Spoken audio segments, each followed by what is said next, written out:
So today what I'm looking to do is talk about some strategy. I think if you're somebody that enjoys this game, it's because you're really into the movement, and that's usually what I talk about in most of my videos. But the difference is that usually I'm doing it with grapple because that's where I find I get the most out of the game in regards to movement. But that's not really the only way to enjoy the movement in this game, so when I came back to it, I'm like, okay, let's put away the grapple and try some of the other abilities. And what you first notice going off of grapple is that buildings now present problems that need to be solved. And as you can see, one of the ways that I approach those problems is by repetition and of course being able to understand how I can use my ability effectively. And now it's always a different way from getting to point A to point B. And when you're not using grapple, you start noticing all these things that you previously wouldn't, like the location of crates, of windows, of certain geometries on the map, because there's some things that don't really help with movement or help a lot more, like curved walls make maneuvering yourself on walls just that much easier than having to make 90-degree turns that a lot of people are actually not able to do. If you were to rate the difficulty of jumps from 1 to 10, corner jumps probably rate about an 8. And you have to think that most people that play this game are not able to do jumps like that. So in this video, what I wanted to do is look at some different abilities. We're not going to look at things like invis, we're not going to look at things like hollow pilot because they really don't add anything to the mobility. The abilities that I found that really make a difference are things like Stim, phase shift, and grapple. They completely change the way that you interact with levels. And the majority of the time, they're actually changing the way that you interact with walls and how you're going to do your pathing. With grapple, the pathing is pretty simple. It's a straight line between A and B. But when you're using something like phase shift and Stim, it's a little bit different. It allows you to do things that you just can't do with things like the grappling hook. And I know it's really easy to be like, grappling hook's the best, but is it really? Like, one of the things that you notice instantly about things like Stim is that it allows you to do a strafe jump and shoot like this, which is really like the ability gun runner, which is what you see this guy using. So as a consequence, and by the way, this is a 90-degree turn, which I practically almost missed. I just barely made it back onto the wall. But as I was saying, as a consequence of using an ability, you gain the ability to do different things or approach the game differently. Whenever I'm using Stim, for some reason, to me it feels like it should last just a little bit longer.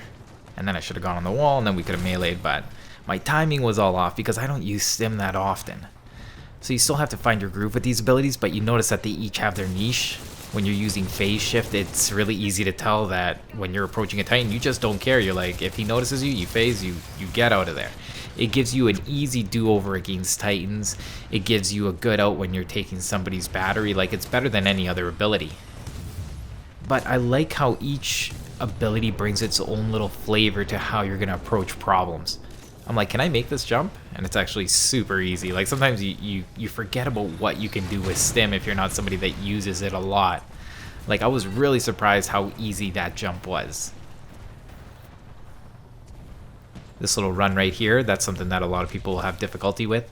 And even just knowing some things about like the geometry on the map, like on this map in particular, there is some structures up ahead that seem like they would hit your head and you'd get stopped, but you don't. And then there's other times that when you're bunny hopping, it seems like your legs are gonna hit, they again don't when you're crouching. Right here, we're gonna go into a 90-degree turn, and I had to actually think about this with my grapple. It's so much easier, but well, you get the idea. That could have worked out really well.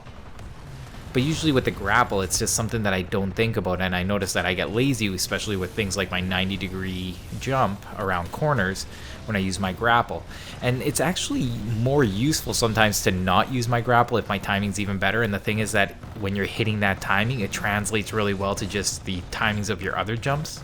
So I think that's where you really start losing out with grapple. You definitely do get lazy because of the easy accessibility that the grapple offers.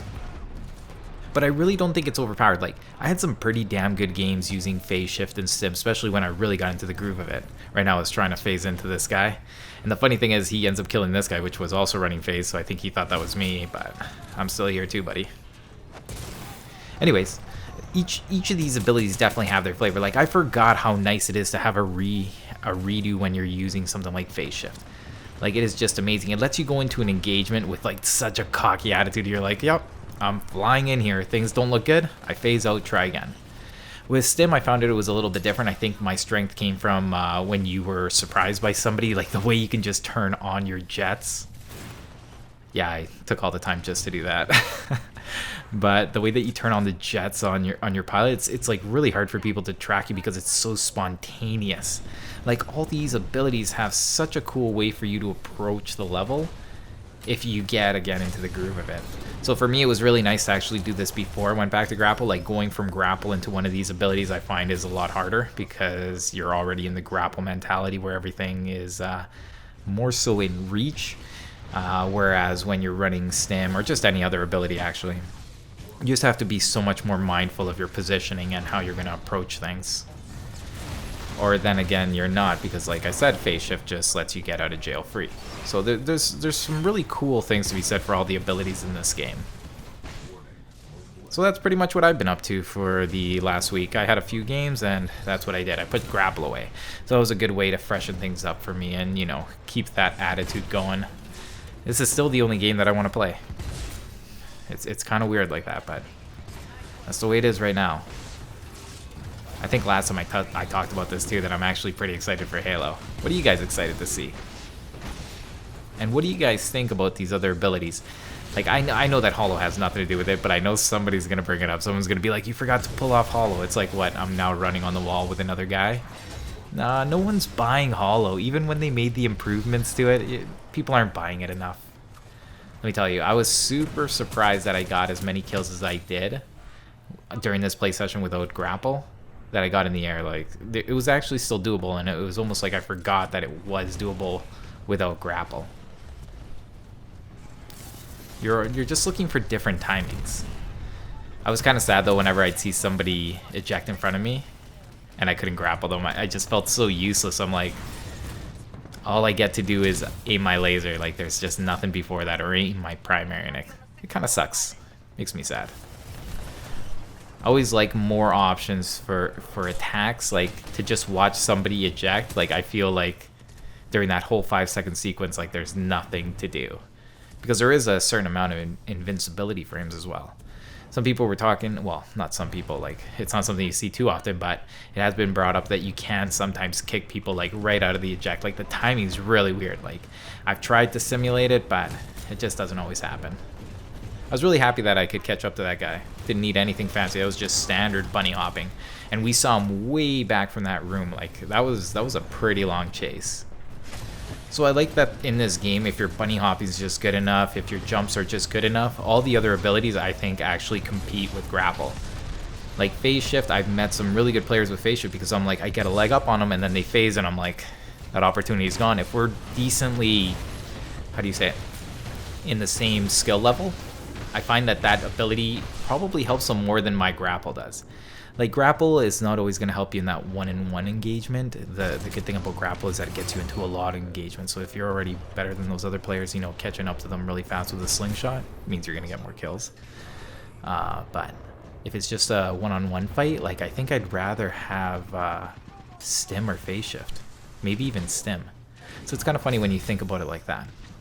And what I want to do for the rest of the month, I guess, is go back to just doing videos about strategy, which is kind of a weird thing to say considering how old this game is, but it's still something that I want to try doing again because that's really is my roots. So I want to go back to thinking about a game in the sense of strategy, because I think the reason that I'm not is because I almost thought that I already knew everything I needed to know about this game, and the facts are that I don't. And when I change abilities, it just shows me... It just shows it to me, because I notice where I struggle more when I get outside of my comfort zone. So as way for the next couple videos, I'm going to try to kind of get out of my comfort zone in different ways, or at least just pay attention more to the things that I don't know and try to bring them up in videos, which I'm hoping is going to enlighten me a little bit, considering that if it's going to be something that I think is meaningful, should be pretty good, right? Because this game's pretty old, so it should not just be very surface, right? It should be more than just superficial stuff. So that's what I'm going to try to do for the next couple videos and see how that goes. But if you guys have anything to add about anything in this video or just strategy in general, or if this made you think about anything, make sure to add that to the comment section, because I always like reading comments like that. Plus it may help inspire me for the next few videos. So that's the plan for the next little bit. If you guys want to see more of me other than just on the YouTube channel, you can check me out on Twitch. I'm doing that occasionally still, you know, so that's usually in the evenings. And by the way, I'm in Eastern time, so if you're going to see me on, it's usually after 8 o'clock. Anyways, that's pretty much the end of this video. I'm Paper, cut to you, and I'll see you all next time.